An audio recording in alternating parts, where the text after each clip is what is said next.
p.m. We currently have 25 attendees present. I think we have good quorum to kick off. So members of the Senate Board of Management who are here present, our distinguished facilitator and fellow attendees, good afternoon, welcome, and thank you for making the time for this webinar. My name is Frank Mtulu. I serve as the Secretary to the Senate Wellness Committee, and I'm very humbled to moderate this talk today.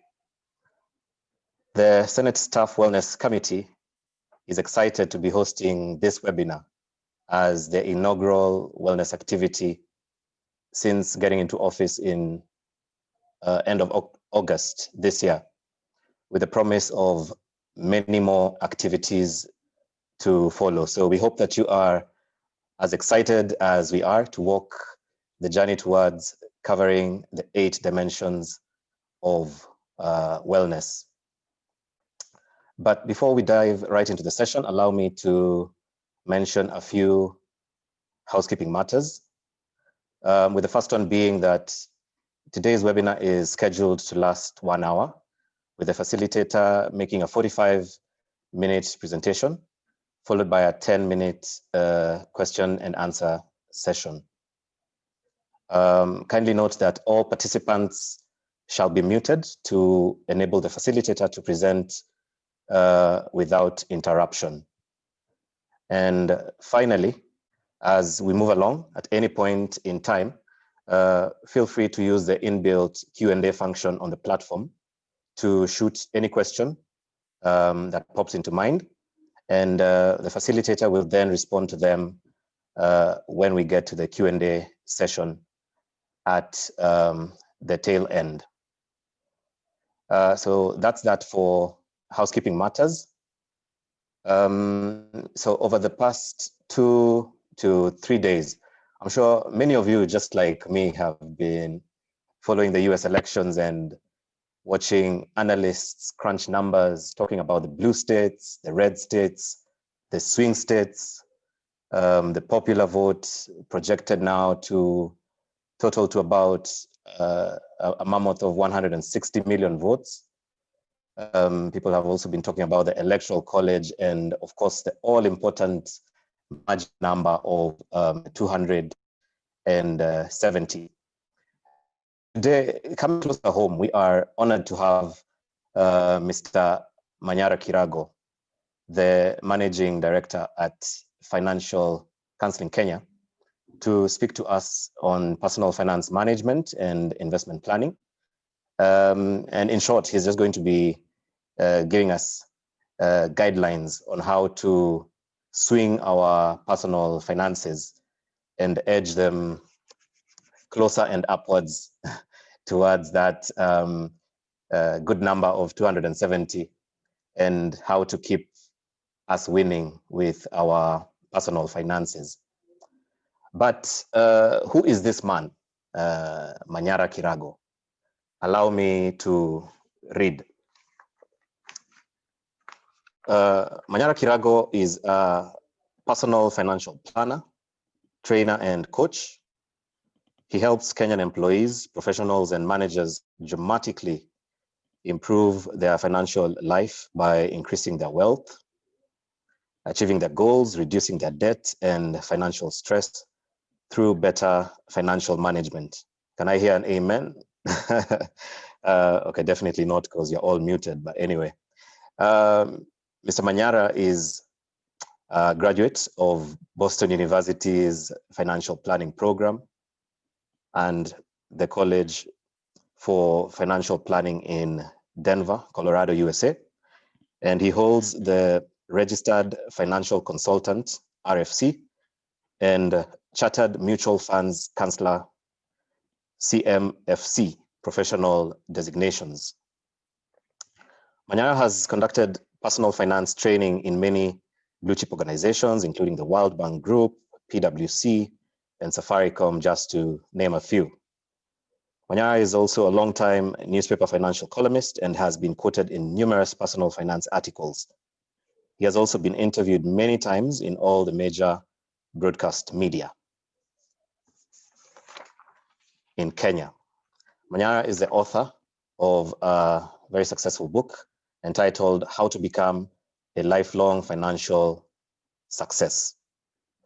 Ladies and gentlemen, at this point, I will ask you to sit back, relax, and let us all tap from this great resource. Karibu sana, Bwana Manyara. Welcome. Thank you very much, Frank. I don't know whether you want my video on. You have to. Preferably, yes. Yes, you'll have to allow me from that side. All right, just a minute.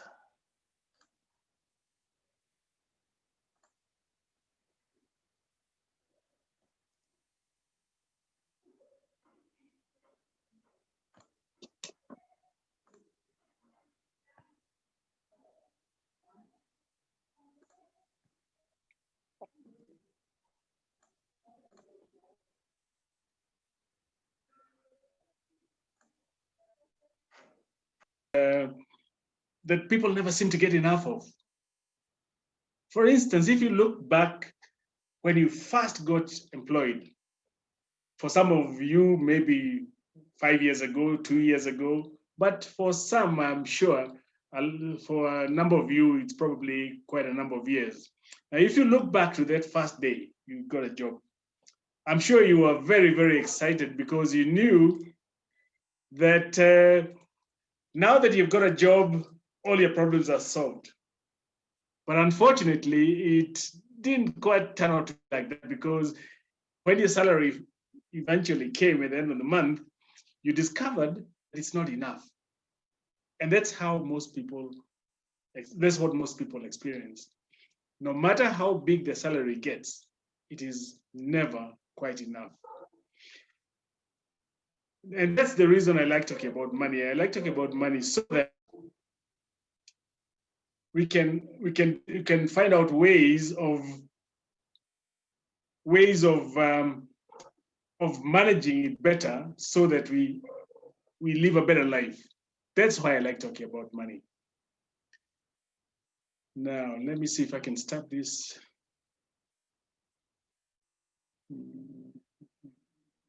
Slideshow from current. Okay. This is an especially difficult time for many people. And the reason, of course, is, as you know, from the beginning of the year, at the beginning of the year, everybody was excited for the new year. They knew that now, this year, they're going to do great things. And many of us made resolutions.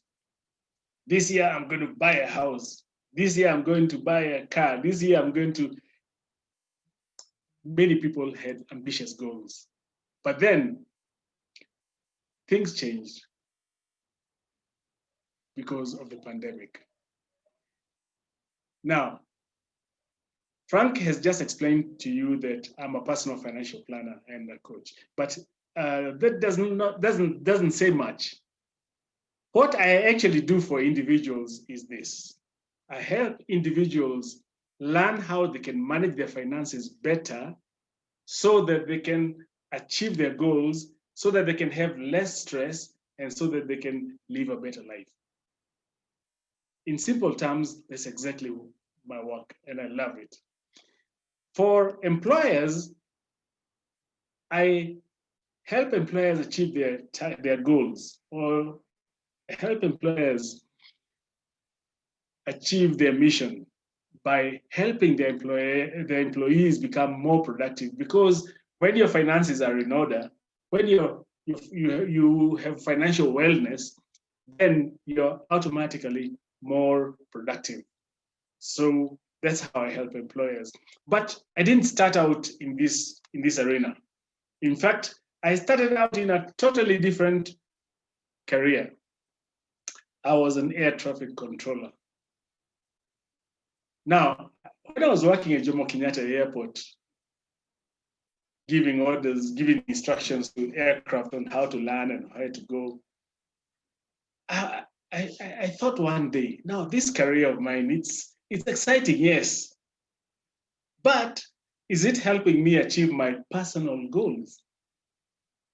Is it promising to give me that future which I want?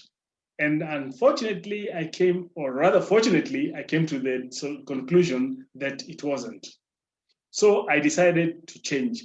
And I had learned one thing, because from the time I left school, I was a student of personal development. So in the course of learning about how to improve myself, I had learned that if you want to improve yourself, you must make a determined decision to do so.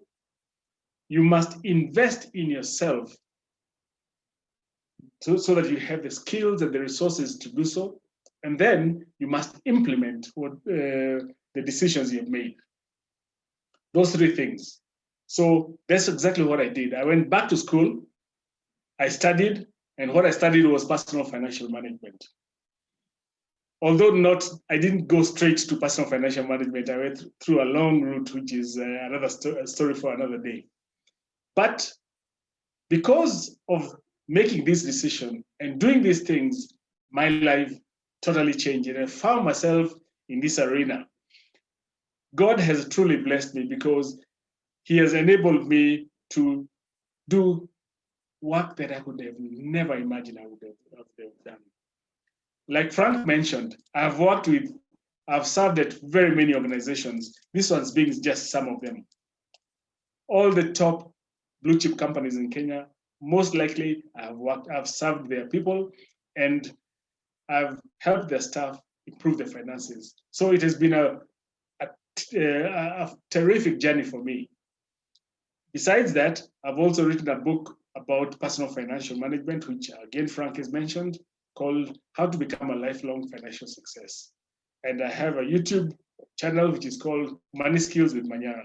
Now, I'm telling you these things not to brag to you how hot I am or how good I am, or how cool I am. No, I'm telling you these things so that you can understand that no matter what your situation, if you want to improve it, you can do so.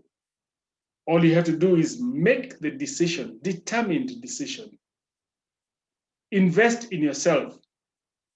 Gather the information, the skills, even if it means paying for investing your money in it, and then implement those decisions. And if you do that, you can achieve anything you want to. If you're in debt today, you can change that. If you're poor today, you can do that. And there are a lot of people who are poor in spite of having jobs, in spite of having income. So that is why I'm telling you this. You can change your life and you can improve your life. Now, today's agenda is very simple. All you need to do, what we're planning to do, is learn how to manage our money better so as to navigate the current crisis of the pandemic. And even thereafter, after the pandemic, because it will come to end, sooner or later it will end. We need to get those skills so that we can have a better future, a long-term future. And my promise to you is this. We have a very short time in which to discuss this very large topic, very broad topic.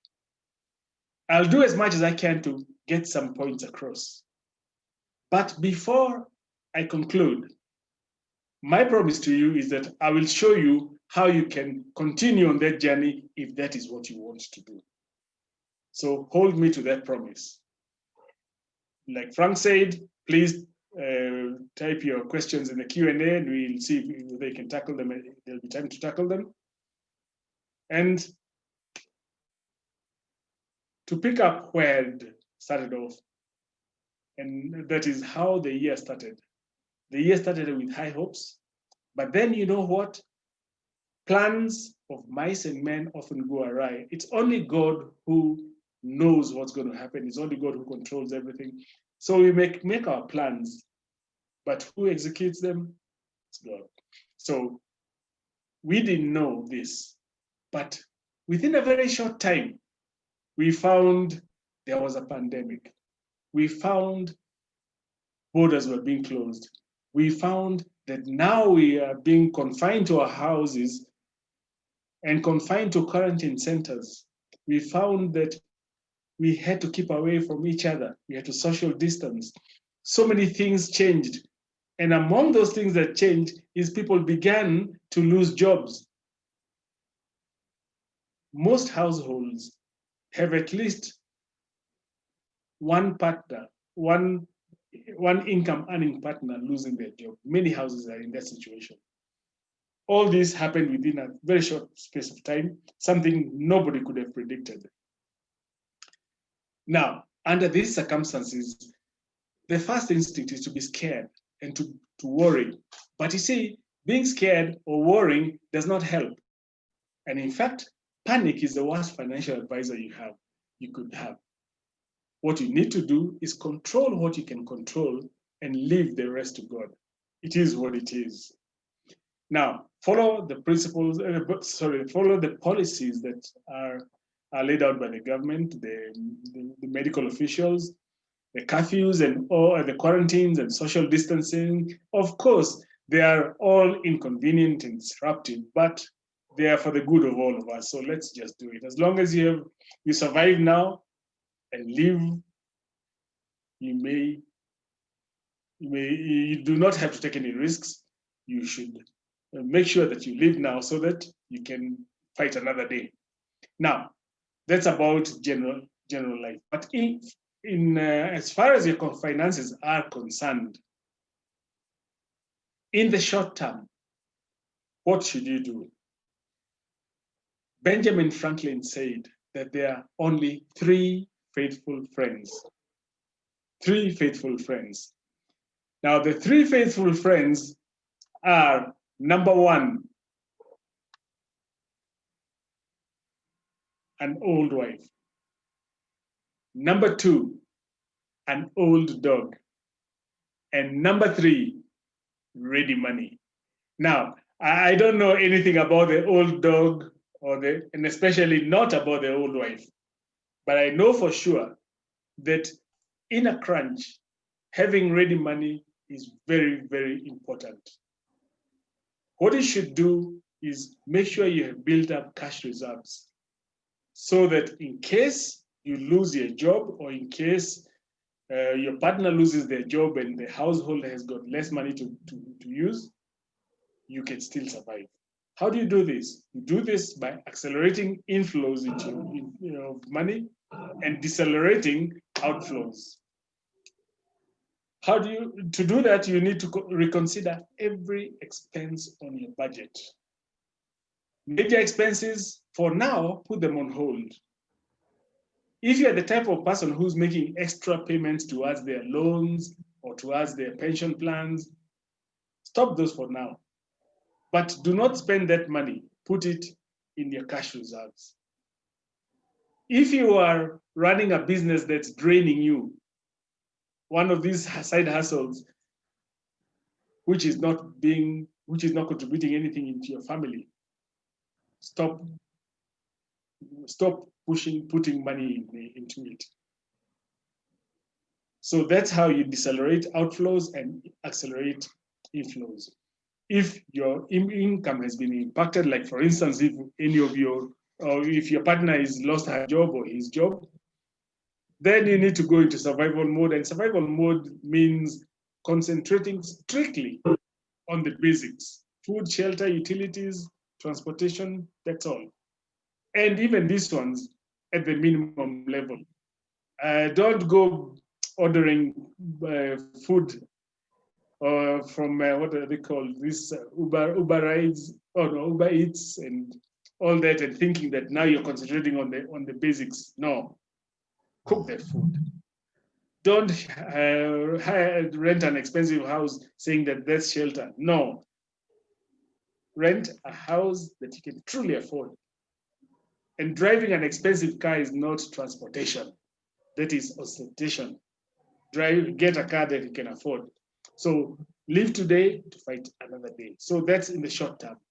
In the long term, what you need to do is streamline your finances. And this is the main thrust of this discussion. Streamline your finances to ensure your long-term financial success. I always say that a crisis is a really terrible thing to waste. Use this crisis as an opportunity to upgrade your skills so that you can live a better life from now on.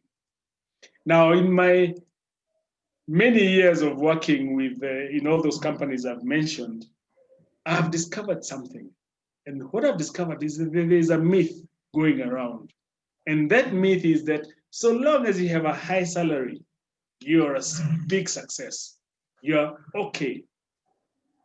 Unfortunately, that's a myth. There's a myth. And as a result of that myth, you'll find people who have jobs striving to own the biggest cars and drive, sometimes even several cars.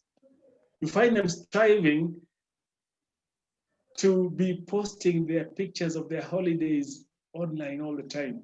You find them striving to be renting high, expensive houses, to be wearing expensive designer clothes. Unfortunately, it is just a myth. Those people are not rich. And you know what? At the end of the day, the chickens always come home to roost. And for these people, this is what usually happens. At the end of the day, you find them struggling in their retirement. When the job eventually comes to an end, because it always will, you have something that you can live on to maintain that high standard that you set. The answer for many of them is unfortunately no. Don't let that be you. The power to choose what path you take in life is actually within your reach. And that's what I'm delivering to you today. The tools and the principles that you can use to choose that path in life. Now, before I move ahead, I would like you to find out for yourself whether you're in the right place or whether you're wasting your hour.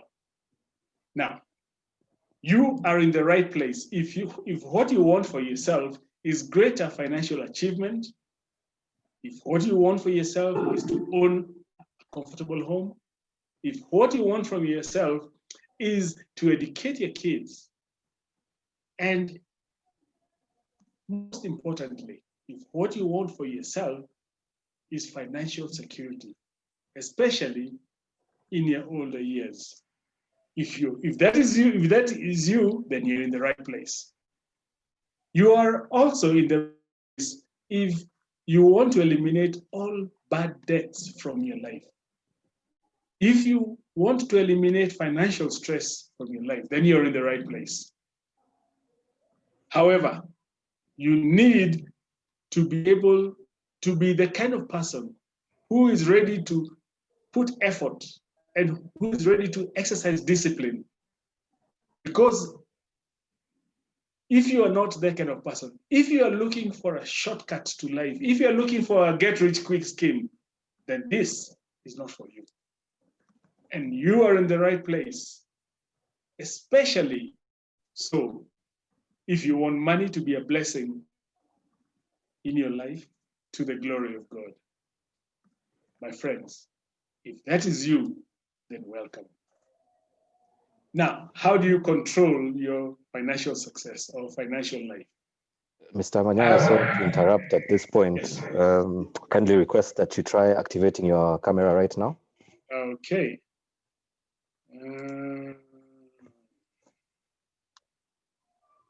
Is it?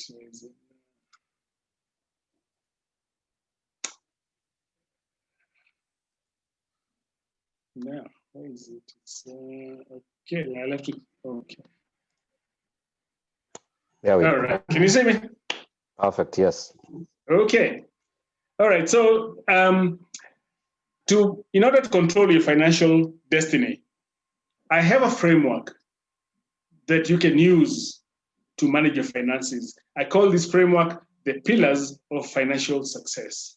And these pillars are Pillar number 1, you must know your current financial position.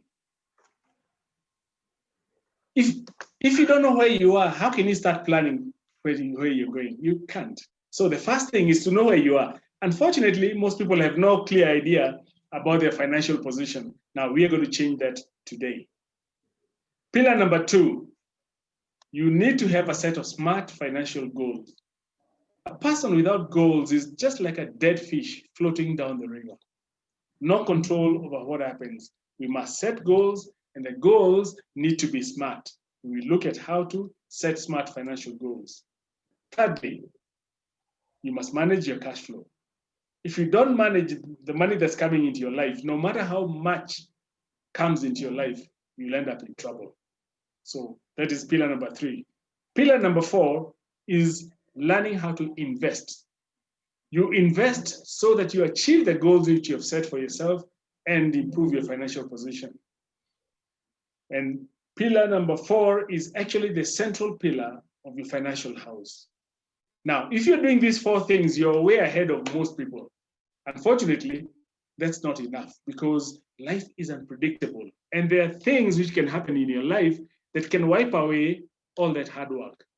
So we have pillar number 5, which is personal risk management, to prevent the unexpected things that can happen from wiping you out. We look at how do you do that. And then lastly, we need to implement with diligence, not just learn about them, we need to implement them and then review on a regular basis. So these are the 6 pillars of financial house. If you put them in place in your life, you will find that your financial circumstances will begin to improve. It doesn't happen overnight. This is not a get-rich-quick scheme. But if you do it and do it diligently, I guarantee you that your financial circumstances will improve. Now let's look at the first one. Most people have no idea of how to determine their financial position. In fact, they think that the number of cars they have determines how well they're doing, or the number of the size of their salary, or the size of their house. No, you need to do it. You need to do a calculation. I know some people, when they hear calculation, they start freaking out. But you don't need to worry. Even if you are scared of calculations, this one is a very simple one. In fact, your class 4 kid can do this because all you need to do, all you need to do is add up your assets. Assets are the things that you own, such as if you have a house, if you have a car, if you have anything that you own. It doesn't have to be a big house. It can be a that Makuti house. It doesn't have to be a car, it can be a bicycle. Whatever you own, the financial value, write it down. In addition to that, write down your debts. Whatever money you owe, write it down. Then, step number 3, which is the final step. Subtract your debts from your assets. The answer is what is called your net worth. Now, net worth is your wealth. Whenever you hear them saying in the media that Bill Gates is one of the richest men in the world, how do they know? They know because they have calculated Bill Gates' net worth. It is not looking at the size of his companies, not looking at the number of cars, not looking at any of that. They look at the assets minus the liabilities, that is the net worth. In practice, there's a particular way you need to do this so as to make it make sense. And I'm going to do it very quickly. Because of time, I will not be able to really go into details, but generally, this is how you do it. You put the assets on one side, and you divide them into 3 groups. The first group is called cash and cash equivalents. This is any money which you have that you can access quickly, such as money in the FOSA, money in the bank, any money which, if you needed, you can collect. So this person who's called John, oh, by the way, you do it as of a particular day. So this guy did it on 31st December. If you want to do yours today, you go and check your bank accounts and write down the balances. So this guy, John, has got 25,000 shillings in cash. Second group of assets is called invested assets. Now, investments, all the investments, you write them down. This person has got, John has got SACCO shares. John has got a pension with a balance of 1.2 million. He's bought some shares of some companies. He's got an education policy, and he owns a kiosk somewhere with 80,000 shillings invested.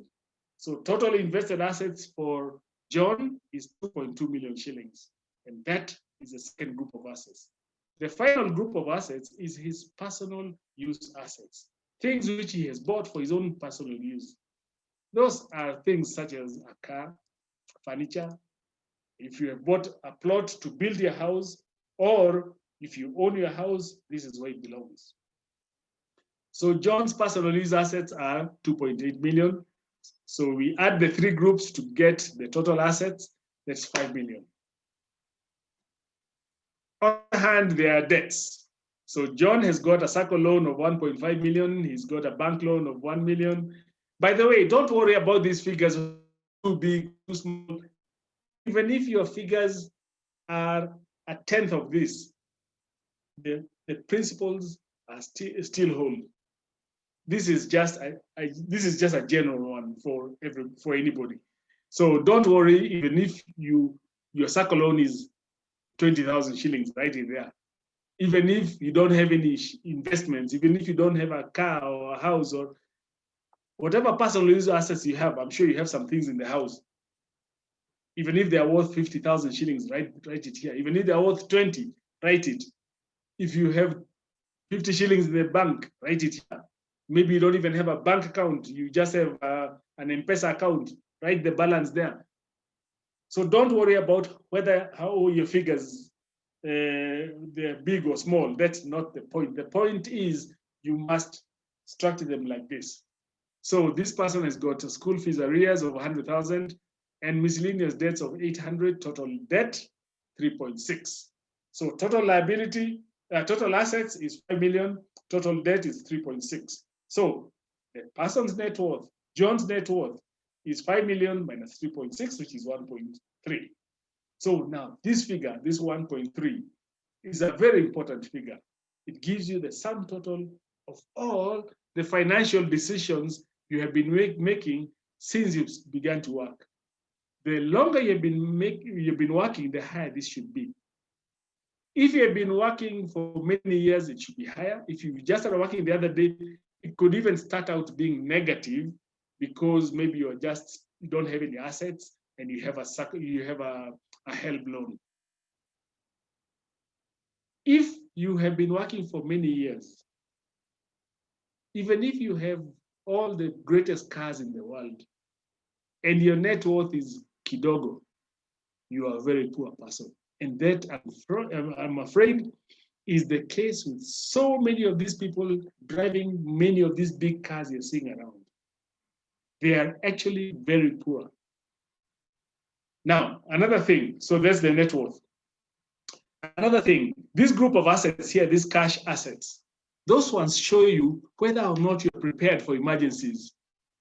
If you don't have cash or what we call an emergency fund, then anything unexpected happening in your life will cause you a lot of stress because now you start going to borrow, and sometimes you borrow from the wrong places like Mshwari and such and Shylocks and such because of not having money in the cash. And by the way, this has got nothing to do about the size of your salary. I know some people, like you've seen, I've dealt with very many companies. And I know in many of those companies, some of the lowest paid people have very high net worths. And they have a lot of money in cash. And they're usually sometimes the ones lending their bosses money. So you need to have some money in cash for emergencies.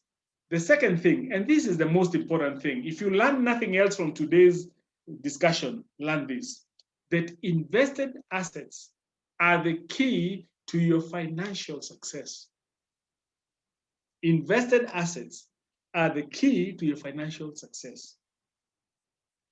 If you do not have invested assets, the day your job ends is the day hell on earth begins for you. For that reason, you must make sure that out of every salary, every month, as much money as you can manage goes towards increasing those invested assets. Because it was those invested assets that you'll get money to buy your house. It is from those invested assets that you get money to take your children to college. But most importantly, it is from those invested assets that you get money to live on when your job eventually comes to an end. If you do not have invested assets, the day your job ends is the day hell on earth begins for you. You saw that man who I showed as a struggling retiree. That is the fate of people who do not accumulate invested assets while they are working. Now let's look at the third group of assets, personal use assets. Now here is where many people get confused. We must make sure that we focus on the most important personal use asset of all, and that is a house, your own home, because it is the only personal use asset which increases in value. All the others decrease in value, and some of them are especially dangerous, like the car, because not only do they decrease in value, they are called depreciating assets, but they also make you spend more, thereby making it difficult for you to buy the house or accumulate investments. If you cannot afford a car, that means if buying a car makes you stop investing and stop accumulating money for a house, then you cannot afford that car and you should forget about it for your own good. If you focus on the investments first, at a later date, you can buy any car you want and you can buy any house you want, but focus on the investments first. So that's how to look at personal use assets and the assets in general. On the side of the debts, here, the key thing is to understand that there are some debts which are good debts and others which are bad debts. The difference is really, really important because good debts help build you. Bad debts destroy you or they make your life more difficult. A good debt is, number one, money which you have borrowed to buy an appreciating asset. For instance, you've taken a loan and you've bought a house. Another one, money which you have borrowed to fund a viable business. You borrowed money to apply in a business which you know how to run and it's profitable. That's a good debt. Another good debt is money which you have borrowed and you have used it to do a course which will increase your ability to earn. So those are three types of good debts. Most of the other debts are bad debts. In addition to good debt and bad debt, even if it's a good debt, do not borrow too much. The maximum debt repayment from your salary, from your income, is 36%. If you are paying more than 36% of your income towards debt, then you have a debt problem, whether you're aware or not. So that is how you use the net worth statement to understand your financial position. Just to recap, net worth, it tracks your general financial progress. Cash and cash equivalent, it shows whether you're prepared for emergencies. Invested assets are the most important assets. Personal use assets, you should be very careful with them and focus mainly on the home. Debts, do not borrow too much and borrow good debts only. So that is how you determine your financial position. Once you've done that, then you can move to the next pillar of financial success, which is having smart financial goals. Now, by smart, this is what I mean. The goals must be specific. You need to say how much money you're going to invest in this goal and how long. The goals are best, you have a good best chance of success if For those of you who are married or you have a partner, if you work together as a team. Thirdly, you should set only goals which you can achieve with your current income. I know it's good to be ambitious, but when it comes to your financial planning, you base it on the current reality. You must also record your goals. You must have a written financial plan, not just say, I know my plan is in my head. That's not enough. In addition to that, you must accept that you have to have trade-offs. Trade-offs means you have to give up some things in order to get others which are more important. So that's what I meant. That's what I meant when I said SMART. Now, there are short-term goals and long-term goals. Short-term goals include money for emergencies, which I've already mentioned. Now, how much do you think you should be having put aside as an emergency fund? I know most people just leave 1,000 or 2,000 in the bank and say, kukiharibika hiyo ndio nitaenda kuchukua. But unfortunately, that is hardly enough. The usual recommendation is you should have minimum of 3 months expenses. In fact, what is more recommended is you should have between 3 to 6 times your monthly expenses. By monthly expenses, I mean add up your rent, food, transportation, school fees for your kids, anything that you spend through the month, multiply by 6. Now, that's a lot of money for anybody. And for that, you must set it as a goal. So you say, my goal, supposing my income, my monthly expenses are 30,000. I would say my goal is to have an emergency fund of 180,000 shillings. Remember, the amount must be specific and the time frame within 3 years. And then I divide 180 divide by 36 months, find out how much do I need to put aside. And then I go and put a standing order. And that is the key, the standing order in my account. So that every month, some money goes towards that emergency fund. Every time my salary goes into the bank, some is removed and taken to a separate place where I'm saving for my emergency funds. When it reaches 180,000, I stop adding. Now, in that situation, if anything crops up that's an emergency, remember, an emergency is something unexpected, not school fees, not maternity bills. Those are not emergencies. Those ones you have to make alternative arrangements. So if an emergency crops up, I know a place I go. So I go and withdraw exactly enough to take care of my emergency. And then immediately I start replenishing it. So that the idea is always to have that amount, the emergency fund. So that is one very common goal and very important one. Purchase of a car. Now here, with a car, the most important thing is to determine whether, first of all, you can afford a car. Remember what I said earlier? I said that you only buy a car if you can afford it. And afford it means you are running that car, but you're still saving for your other things. If buying a car means you stop saving for other things, then you cannot afford that car. Please don't buy it. Getting out of debt. Maybe right now you've got some debts and you'd like to clear them. You can say, my goal is to clear all my debts within the next 2 years and put a standing order so that every month some money goes towards that goal. Maybe you want to buy furniture. Same thing, determine how much and how long and put a standing order so that save money. Don't rush to take a SACCO loan to buy furniture or a bank loan, or even worse, to go for hire purchase. Those are dumb ideas. And the only person who benefits from that is the financial institution which is funding you. So don't do that. So those are short-term goals. There could be many others. Maybe you plan for a holiday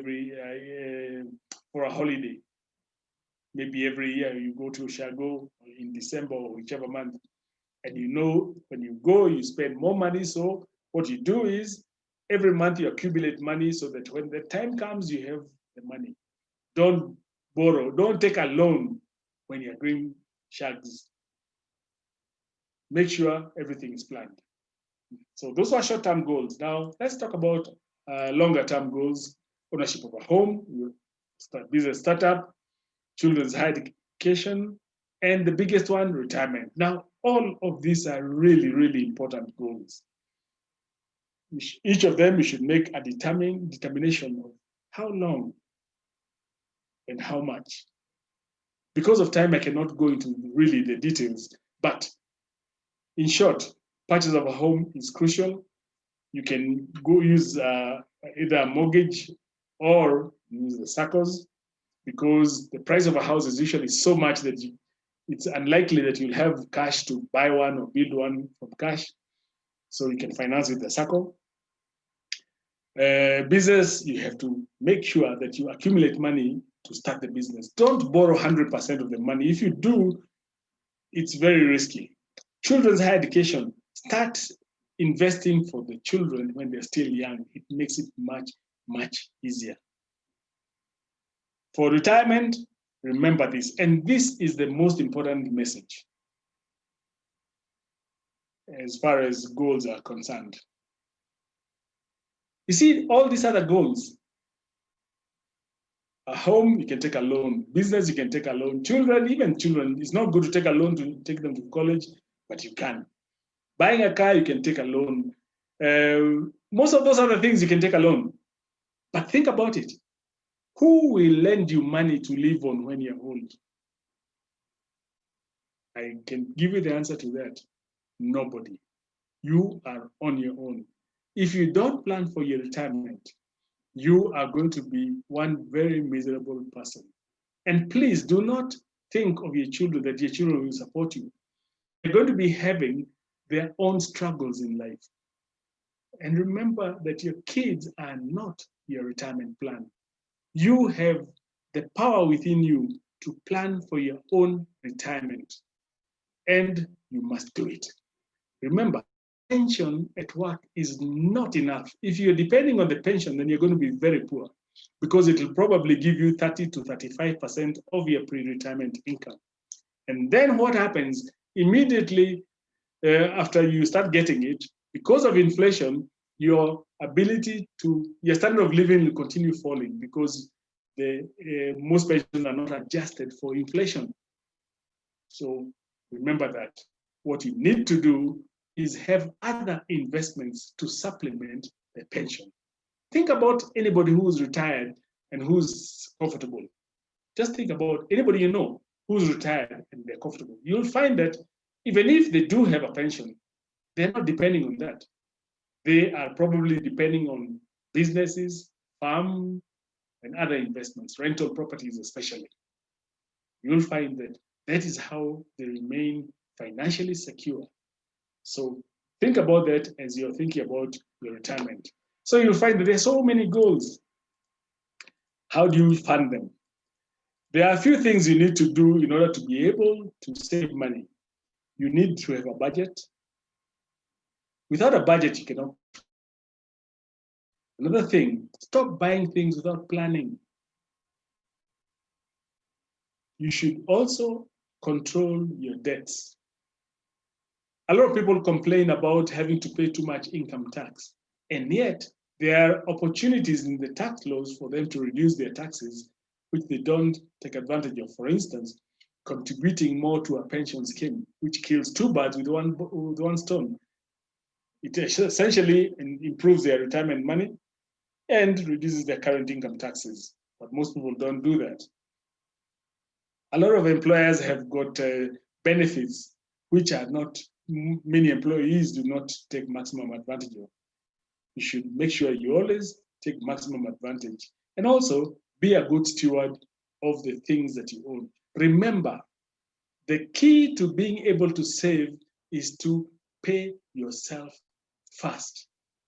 Whenever your salary comes in, and that's why I was saying that the key is to put a standing order. Pay yourself first. Whatever money you're planning to save or invest, have it removed by a standing order, And then whatever is left, you can survive on it. And you'll find that your investments will grow and yet you'll survive. Make sure you do that. That's the only way you will manage your cash flow so as to be able to invest. So pay yourself first. Very, very important. This one is a bonus point. Avoid get-rich-quick schemes. I hope none of you joined Crowd One. Those kind of schemes are definitely going to take your money away. And if you continue doing them, you'll end up poor. The only people who make money from them are the people who start them, the people at the top of that pyramid. So don't think that there's a clever way of making money these days. No. There's hardly anything that's new. Basic information about basic skills of investments are as follows.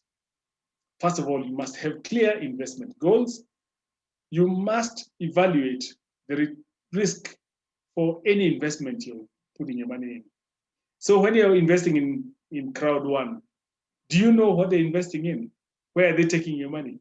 Most people don't know. They just think because they are being promised a huge return, they just throw the money there, and that's how they trap you. So make sure you know the risk before you put your money in. And then very important thing is to make sure you maximize on compounding your investment. Compound growth is the secret to financial success. Why? Because with compound growth, whatever that investment earns, it also earns a return. So what you do is whenever you have an investment and it gives you a return, don't spend the return, put it back. And if you put it back, you'll find that your investment will grow. Let me give you an example, an illustration of how that works. Picture an investment, picture a farmer who owns a chicken. This chicken lays eggs, this guy fries the egg. Every day the chicken lays an egg, the guy fries the egg. Eventually, will this guy ever have more than one chicken? Never. In fact, what will happen in the end, he'll end up even eating the chicken. However, if he didn't eat the eggs and they hatch and they grow and the process continues, eventually he'll have very many chicken. And when he has very many chicken, he can eat as many eggs as he wants and chicken as he wants. In fact, he'll get tired of them. And in the meantime, all the others are giving him money. That's the secret of compound growth. And that's how people succeed. Now, where is it that you can invest? Let me just go to the various. There are so many places to invest. There is no shortage of places to invest, by the way. All these are places to invest, the circles. There are some, but okay. There are some of these are good investments, others are not. For instance, bank accounts are not for investing. They're very poor, give a very poor return. So use them for transactions. Insurance policies, also very, very poor investments. The only people who benefit from that are the people who are selling insurance. However, I didn't say that life insurance is bad. I didn't say that. You can get more information about that from either my YouTube channel or from my book. Details about all these things which I'm talking about are there. Stocks and bonds are good investments. Circles are good if you know how you're doing, how to run them. Unit trusts, these are the best for most people when they're starting out. Real estate, good long-term investment. If only you know how to do it, very good. Business, highly chances of success, very low. And most people don't know that. You find that everybody is talking about how they're going to invest in business. If you succeed, you can be very wealthy. In fact, most of the wealthy people in the community are business. But what percentage of people even survive in business? Very small. So if you are looking for financial security, unless you're talented in business, don't try that. Invest what you have, become an investor. Being a business person is a totally different animal. It's something that you need to learn how to do. However, to become an investor, you can be an investor even as you're employed. You can be an investor even in your retirement. And being an investor, usually what you stand to lose is just what you invested. But in business, you lose everything that you own. So be careful about that. Unfortunately, because of time, details, I can details in person, but my YouTube channel and the book gives a lot of details.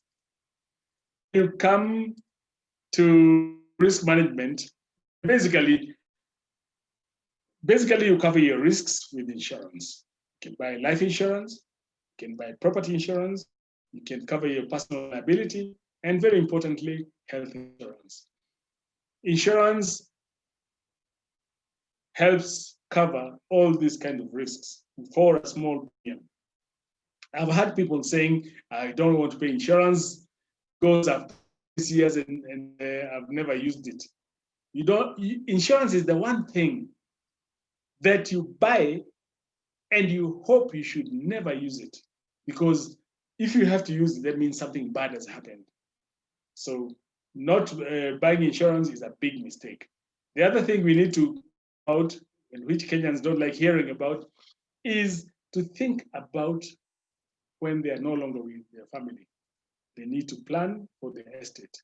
That means writing a will or having a trust. So all these are things which will constitute your personal risk management strategies.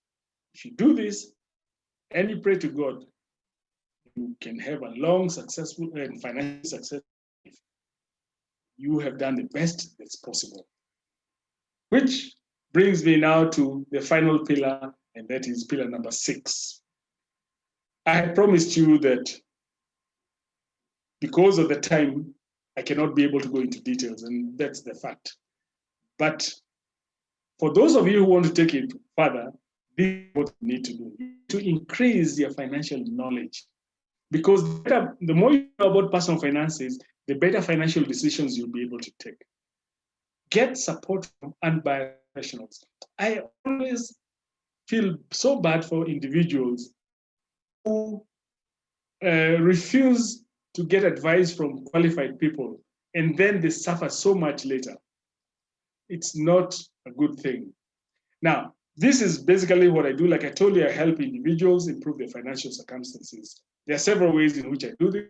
The first is through a book where I've written my framework for financial success, which is how to become a financial success, a lifelong financial success. This is the book. The forward was written by a former governor of Central Bank, Professor Njuguna Ndung'u. He was actually a client of mine, and so he knows my thoughts about personal finance, and he endorses them. Now, I sell it for 2,000 shillings or 1950. But for anybody on this webinar, I'm going to give you a discount so you can get it for 1,000 shillings. All you need to do is send me an email, and I will be able to. We can organize how to get it to you. Unfortunately, today my website is being worked on, so you cannot get it through there. Then the other support which I offer is an online course. I teach how to manage your personal finance with an online video course, which has got about 30 videos on the various topics. It follows the same framework. And then finally, there's also online or one-on-one coaching. And for implementation, I help people even buy houses, buy real estate investing. So basically, that is what you can do to improve your financial management. And if you do that, if you put those principles in place, one thing I can assure you is that your financial position will improve. And it's very easy to measure how it is improving. All you need to do is do your net worth when you start, And then after a year, do the net worth again and check for the improvements. That is what personal financial management can do for you. And it can help you have a lot of financial security and a lot of financial success. I'm sorry to rush through this, but unfortunately, there is not. The time is very limited. In fact, I think I've already exceeded my time. But I thank you very much for listening, and I can take questions if there are any. Thank you very much. Thank you very much, Mr. Manyara. I agree with you. 45 minutes was a very short time for you to comprehensively cover all the areas. And the hope is that people will raise most pressing concerns or questions that have investment planning or financial management, given this opportunity at the Q&A section. So I do see quite a number of questions coming in, but as people populate the questions, perhaps I'll just shoot the first one as guys just keep populating the questions, and you'll take them one by one as time allows. So you mentioned the Get Rich. These are very lucrative options, and we find ourselves attracted to them, irrespective of your level of education and all that.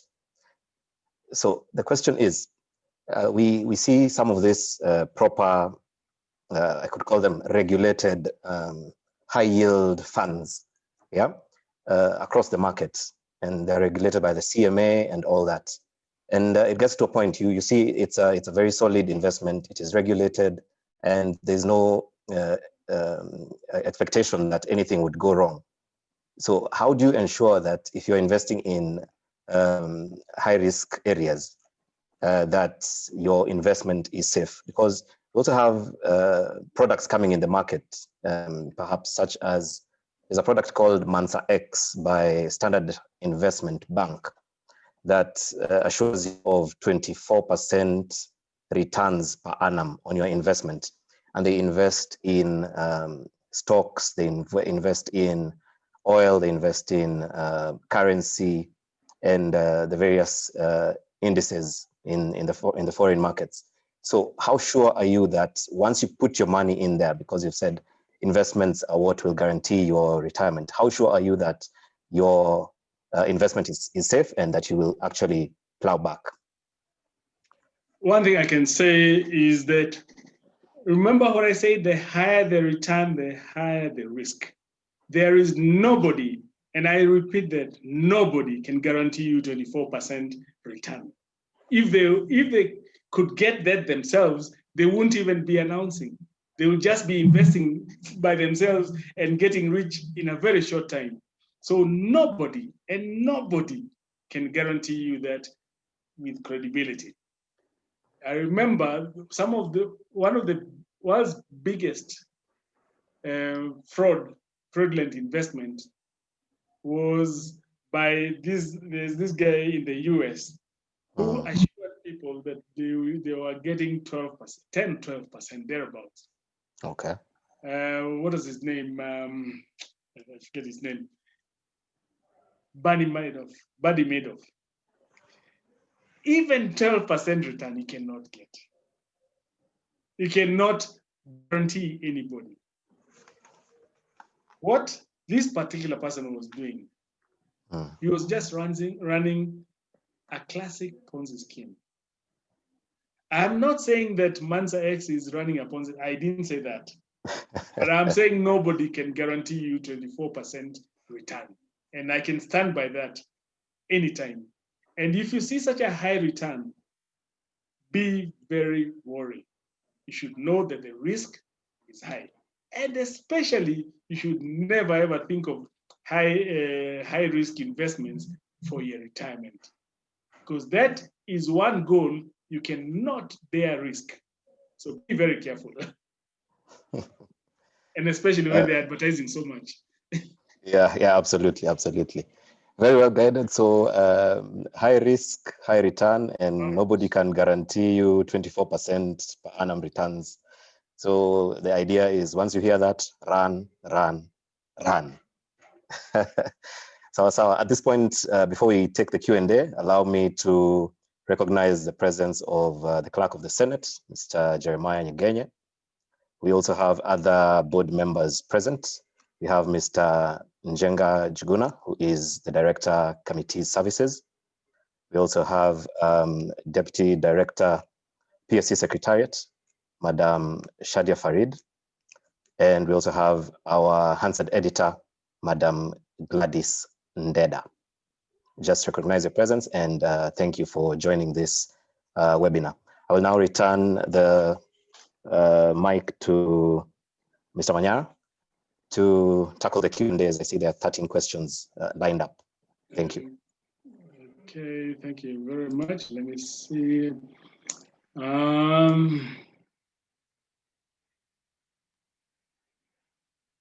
Okay, the first one I'm seeing here is, can you at least show us how to invest, especially in the financial markets practically? Now, financial markets need a lot of skills if you're going to invest. For instance, if you're going to invest in the stocks, there are skills which most of us do not have. So the easiest way for an individual, an average person, to invest in the stock market is to invest through a unit trust. A unit trust is a regulated company entity which is regulated by the CMA, so your money will not be stolen as such. However, depending on which kind of fund you put your money in, you are actually exposed to some level of risk. If you go to a money market that's low risk, which gives you a lower return, probably between 6 to 9%. If you go to an equity fund, you can get much higher returns, but much higher risk. Just case in point, right now, the stock market has been depressed because of the pandemic. So anybody who's invested in an equity fund is probably seeing the fund balance is going down. So if they were to withdraw right now, they will lose money. But if they keep money within the fund and not withdraw, they do not actualize those losses. So when the stock market goes up again, their values will go up again. So a practical way is go to a unit trust. However, even when going there, you need to be careful because unit trusts are, many of them have a structure where they're sold by salespeople who are motivated by a commission. And some of them have structured their investments in an investment plan. So you're putting your money in an investment plan, which in turn puts in the unit trust. So you are not directly putting in the unit trust. Now in that structure, you end up losing some money, some of it because of commissions. And those commissions could be as high as 15%. So you need to be careful there. However, unit trust is a good idea. Now, this is another question from Lucy. How can an individual determine a monthly savings out of salary? Now, I usually say that the amount of money which you save should be driven by your particular circumstances. So we usually start with, okay, this is how much I earn, and this is, I have got, say my family is this much, then I live within that means. First of all, I have my goals. I need to save for retirement. I need to save for emergencies. And maybe I'm putting a little money aside for my kids' education. So remove that from, so whatever remains, try and survive without that. It may be very difficult. You may have to defer some of those goals. You may have to live in a place which which is below whatever you consider to be your standards. You may have to compromise on a lot of things, but if you can make that kind of budgeting, eventually it'll improve your life. It is much better than just spending everything you earn, saying that I'm trying to increase my salary. trying to increase my income, because you usually do not have much control over that. But what you do have control on is the expenditure. So do that, and then you'll be able to save. Is saving without your spouse being aware okay? Is this a lady? Anonymous. No wonder she's anonymous. Oh, he's anonymous. If you saw in my goal setting, when I talked about the first thing I said was the goals must be specific, and then next about mutually agreed upon. I have noticed within my financial planning and coaching practice, you see, many people come to me and as my coaching clients. And I've noticed again and again, the ones who come to me as a couple with everything open and explained, and no hidden incomes, no hidden accounts, they seem to get ahead much better. However, each relationship is different, because some people are totally irresponsible. So if your spouse is an irresponsible person and you cannot, or maybe you didn't start out having an open discussion about finances, then it's difficult to change halfway. So it really depends on your individual family or relationship. However, the best is to work as a team. If you work as a team, I assure you can get very far. Okay, is it better to save with unit trust instead of opening a savings account because it earns? Secondly, for those without business acumen, passive investment. This is a wonderful question. Is it better to save in a unit trust instead of savings account? If it's about saving, a unit trust will probably give you much higher return, depending on which one. The money market fund will still give you better than the bank. So that's a good place. The only thing is it's not as flexible as the bank account. You see, bank account, to withdraw, you just walk in there, or you withdraw from your phone. But with the unit trust, you have to give them notice, 3 or 4 days, which is slightly less flexible, but it is much better, and it's also better for your own discipline. For those without business acumen, I'm so happy that somebody has acknowledged that not all of us have business acumen, which is a fact which too many people overlook. Many people think that I'm going to start a business, and most of those people have no chance at all in succeeding in business. So what are the best passive investments one can make apart from real estate? Okay, basically, the kind of investments which are available are the financial markets or real estate. Those are the two basic aspects, the two basic ways to go. So if you don't want real estate, I wonder why. And too many people think they rule out real estate because they think it needs a lot of money. However, you should never rule it out. In fact, it can be a good target. You can go through unit trusts and then accumulate money for the real estate. In fact, there's a classic way that all my clients do. They accumulate the money in the unit trust, and then they use that money to buy real estate. So that is those are the two passive investments. So where does farming fall under? Is it a worthy investment? Farming is not an investment, just like a business is not an investment. Those two, farming and business, those are occupations. You need the skills, and you're participating in it. So those are not just investments. You invest in the operation, but you have to run it. So they are occupations. Is it wise to take a loan and buy land? The question is, the land, what is it for? Too many people take loans and just to buy land because they say land is a good investment. And usually and sometimes it's like playing chess. You know, a game of chess. You know, when you play chess, when you move a piece, usually you're supposed to have at least 5 or 10 moves. For the experts, they move in 10 moves ahead. They know exactly what they're going to do.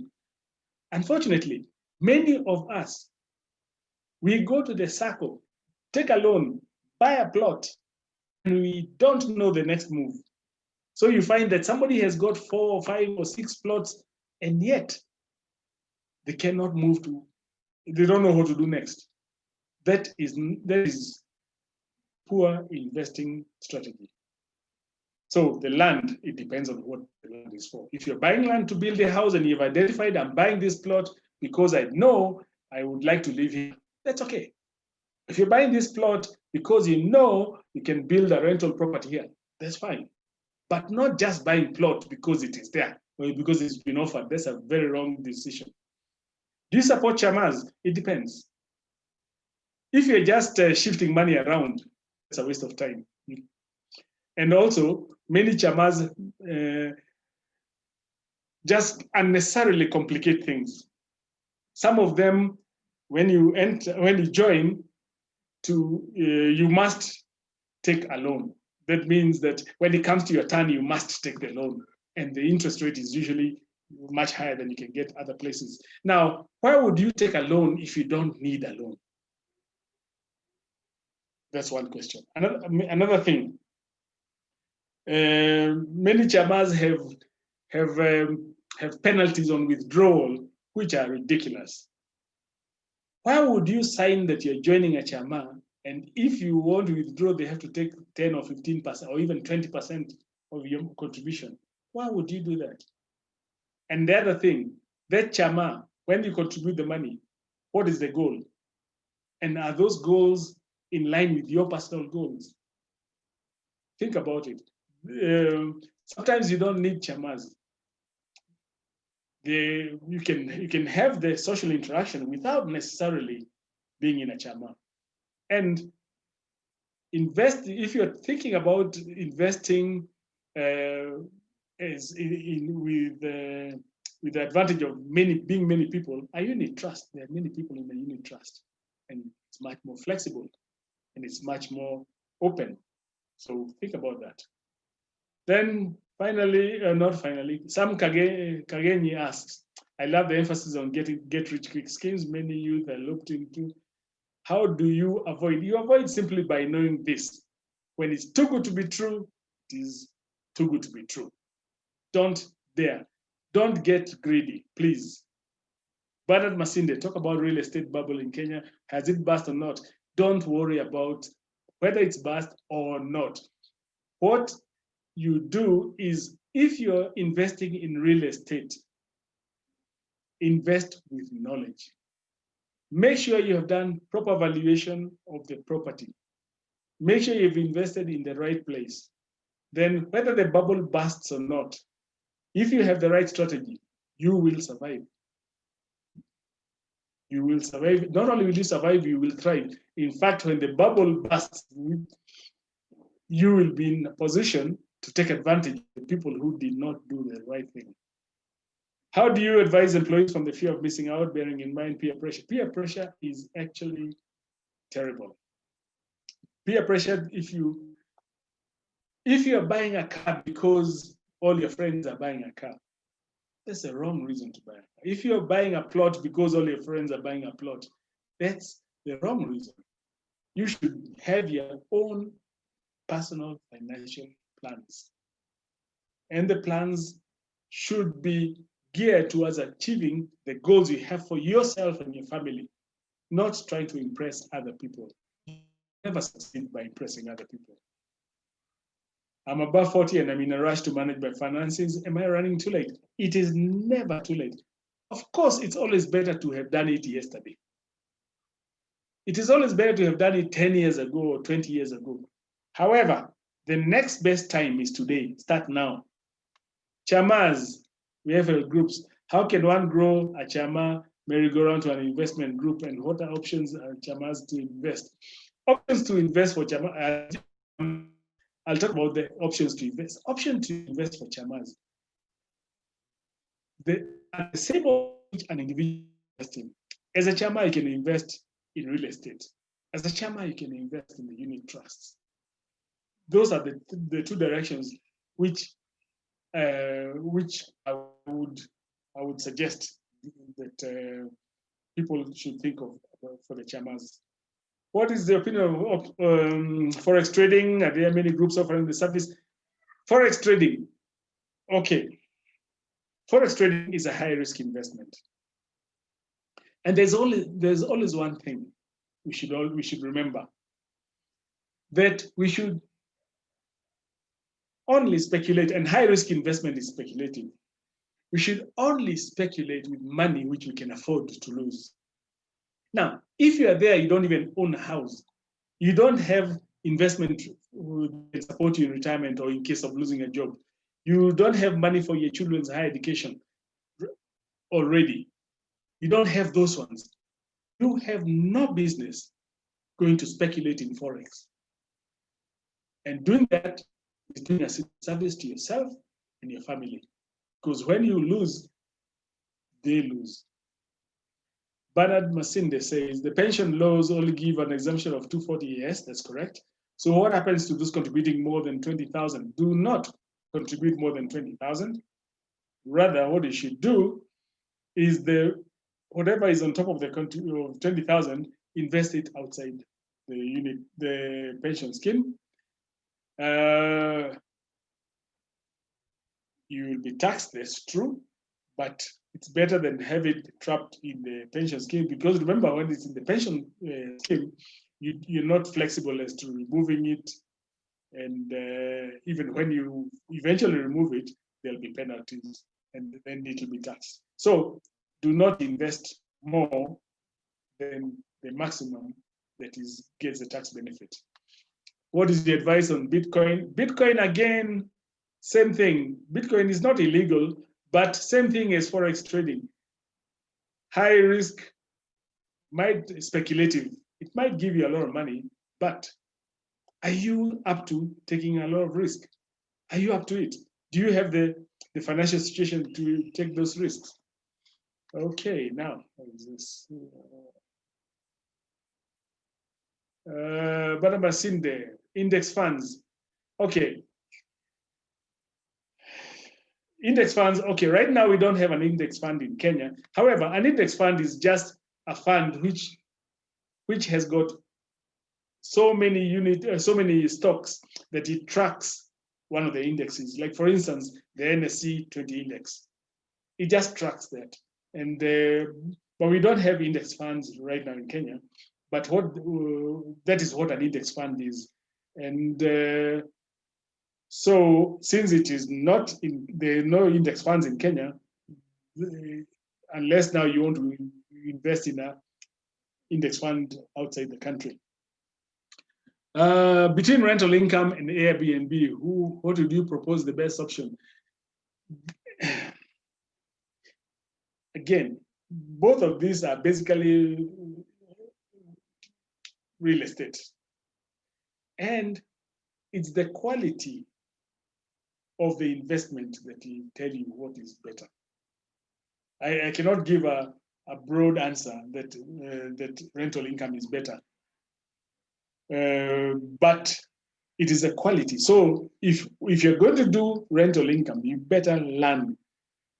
You better increase your skills as to learn. Because like now, people talk about, I've got a house to rent. I'm buying a house to rent. Like I've seen many people trying to buy apartments in this new off-plan apartment, and their intention is to rent it out. And unfortunately, that makes a terrible investment.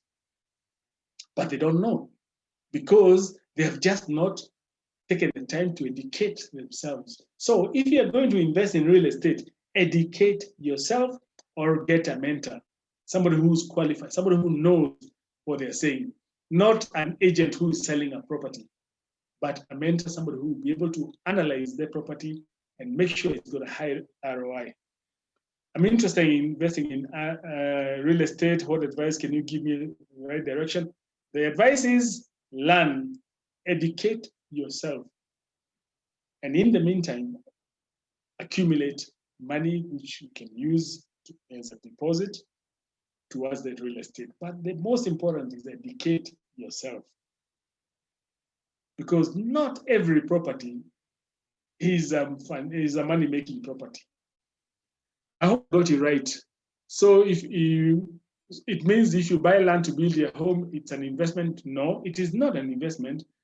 It is you're buying it as a personal use asset. That is not an investment. If you noticed, a home, I put it under personal use assets. It's not an investment. An investment is if you buy land to build rental property. That's an investment. So you're right about money generating. Yes, that's the second bit of the question is right. Do you advise investment in an area that one is passionate about but absolutely no expertise in? Never invest in something you don't know. And being passionate about something does not make it profitable. So don't. Yeah. In your experience, how good is investment in infrastructure bonds? Infrastructure bond, they've got tax benefits, and they are all laid out in the advert when they are advertising. Usually they tell you that they're tax-free or lower tax. So it's actually laid out, and the payment frequency of the interest is also laid out. So if you're buying a 10-year infrastructure bond, you've given your money to the government for 10 years. So for that 10 years, they will give you the interest on a quarterly basis, or usually quarterly basis. And then at the end of the period, they will give you back your principal. And you can be sure that your money is safe. But if you decide to sell it before it matures, then you take the risk that if interest rates in the market have gone up since you bought it, the value of your bond will be lower. Or alternatively, if the interest rates have gone down, the value of your bond will be higher, so you get a profit on the price. Yes, so that one. What's your opinion on doing charity work with your money? Well, this is a very personal thing, and I believe in giving back to society, and this is one way you can do it. Now, about the amounts or when you should do it, that's a very personal decision. Thank you very much. Thank you very much, Mr. Manyara, for tackling those about 24 questions in record time. We appreciate. At this point, allow me to invite any member of the Senate Board of Management who wishes to make any remark with regard to today's webinar. Kindly raise your hand, and we shall elevate you to a panelist mode to address the attendees.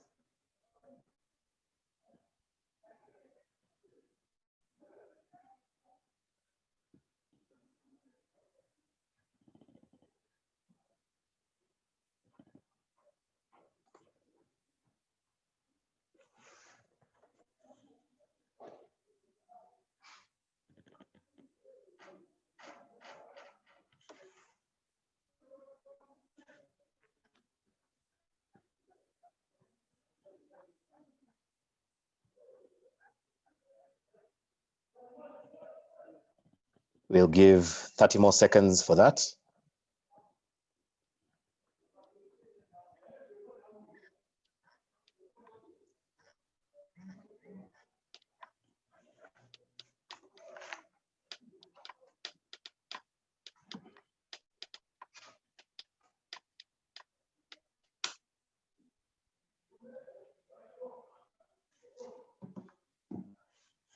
Okay. We have not recorded any raised hand at this point. So attendees, allow me at this point to invite the chairperson of the Senate Wellness Committee, Mr. Charles Munywa, to give a vote of thanks and to make any announcements about subsequent wellness activities that we will be holding in the near future. Thank you very much, and welcome, Munywa. Thank you very much, Frank. I wish to really appreciate you for the way in which you have run the session. I wish to thank Mr. Manyara Kirago for the very insightful presentation. We've gotten a lot of good feedback even in our WhatsApp groups, and I don't think we have been able to cover everything we would have wanted to cover today. The time was quite short. We've tried to extend it to 4 p.m., but we didn't quite cover everything. So we'll engage with our colleagues and possibly invite you for another session where we can go more in depth into especially the questions that were coming from the participants. I also wish to thank the board for allowing us to do this, and the members of the Senate Wellness Committee who have really worked hard behind the scenes to make this happen. And finally, to all the participants who logged in today.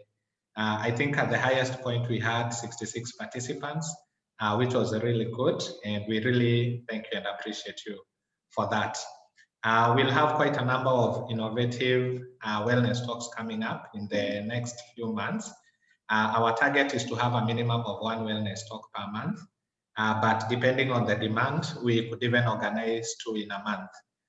So if there is a topic that you feel we really need to address, you can reach out to the Wellness Committee representative in your directorate or department, and we will be happy to organize a wellness talk in that area. As Frank had said, I would like to invite you for an upcoming activity of the committee. That's on Saturday next week, 14th of November. We will have a moderate nature walk at Karura Forest, where we will also be planting 100 trees. So if you are passionate about nature conservation or just want to spend a morning in the very beautiful Karura Forest, please join us on that day. We plan to be there at exactly 8 a.m. We will start with the tree planting. The section where we'll be doing that has already been identified by KFS.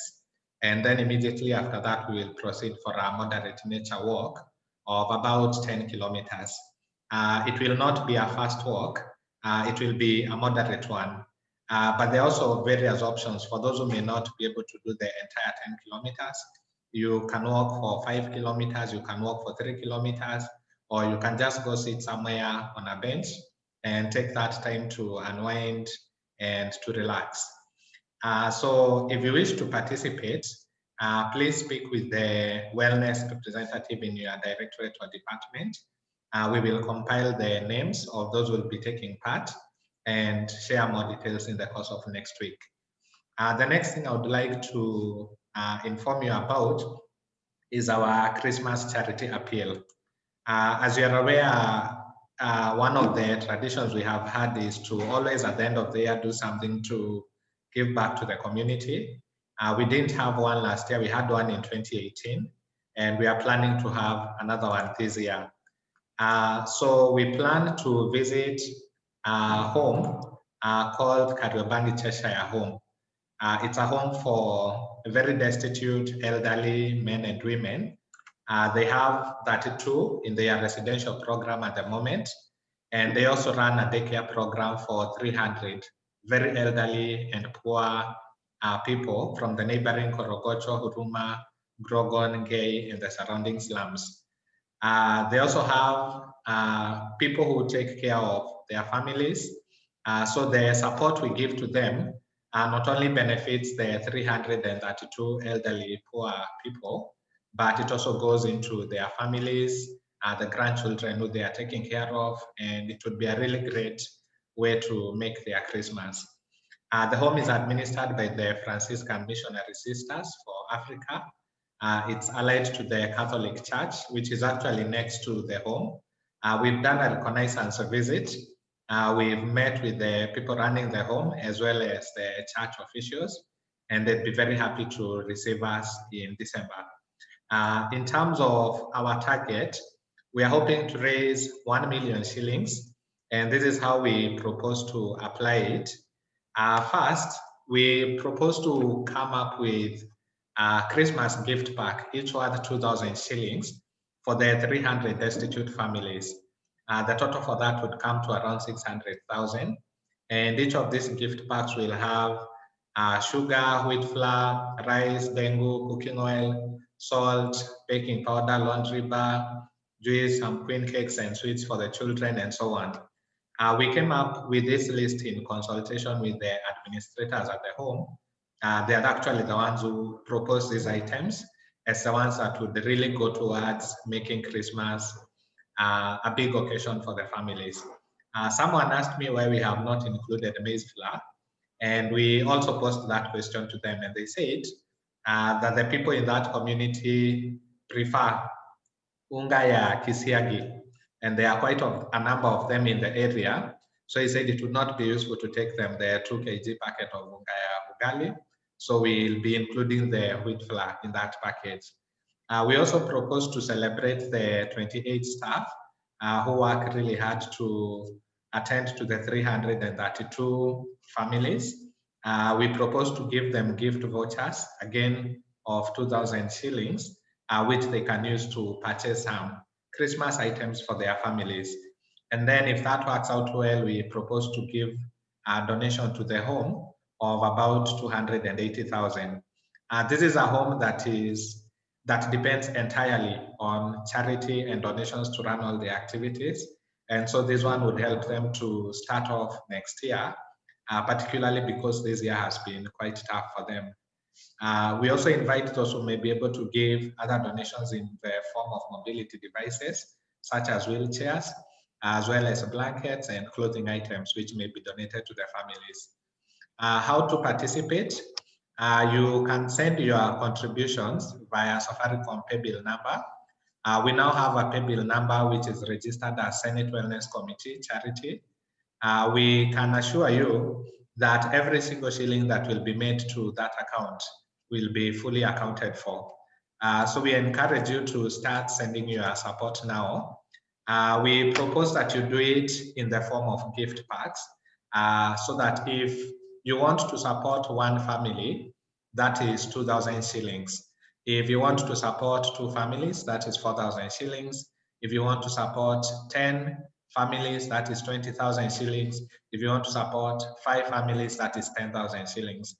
So pick the number of families you would wish to support, then send your contribution to that paybill number. Also, if you are not able to take up a family entirely, you could join up with a colleague.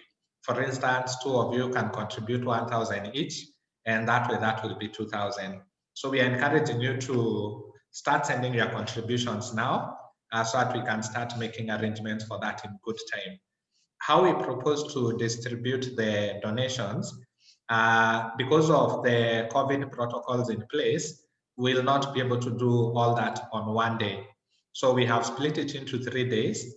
We'll start on Wednesday, 16th of December, when we plan to give the donations to 150 families. Next on Friday, 18th of December, when again we'll give the donations to another 150 families. And then on Saturday, 19th of December, we will have a Christmas celebration with the residents and the staff at the Kariobangi Cheshire home. We'll be having the choir with us. We'll have a day of singing. We'll go in the morning, we cook, we take lunch with them, and basically have a Christmas celebration with the residents and the staff of the family of the home, which is also the date when we'll give the donations now to the home. So this has been a particularly tough year for most people, but especially for the poor, the sick, and the helpless. We urge you to give generously towards this, and let's make their Christmas a joyous one. The 2 photos on the right are of the home. As you can see, most of the residents are now on wheelchairs.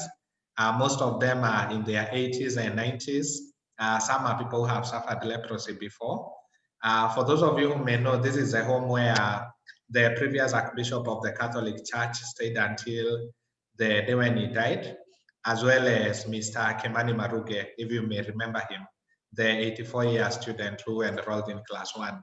So when he was not able to continue with his schooling, he went to this home and that's where he spent the last days of his life. So we can start mobilizing. You can do it at directorate level, at department level, at individuals, and let's try and make this happen. So other than those two announcements, I really wish to once again thank everyone who signed up today. We will have more activities coming up in due course.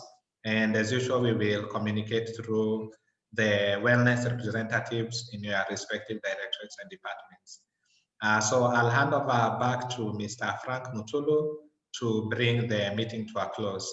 And Mr. Manyara, once again, thank you so much. I've also learned a lot from the presentation. I think we will be engaging you even at directorate level to come and share more insights with us. I saw one of my colleagues said she should have had this when she was much younger. So I think we'll try and make sure that as many of us get to learn about personal financial management when we still have many years to retirement. Thank you once again, Mr. Manyara Kirago, and thank you, Frank, for facilitating the session. Asante.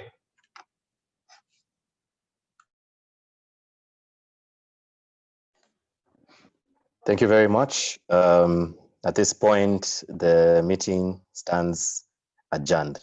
Asanteni sana to all participants and attendees.